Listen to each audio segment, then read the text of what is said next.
बाहर कितनी अच्छी बारिश हो रही है बाहर। इतने बारिश में स्कूल जाना पड़ेगा। में बारिश के चलते सरकार का फैसला, स्कूलों में घोषित की गई है छुट्टी। छुट्टी हो गई।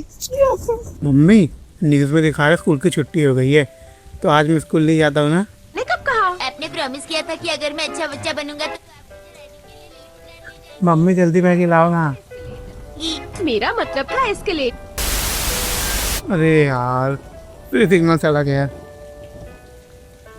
मम्मी थोड़ी देर बाहर खेल के आता हूँ। यार मम्मी, अच्छा मैं तो बाहर बारिश हो गई इसलिए भीग गया। बहुत ठंडा है, बहुत ठंडा है। अच्छी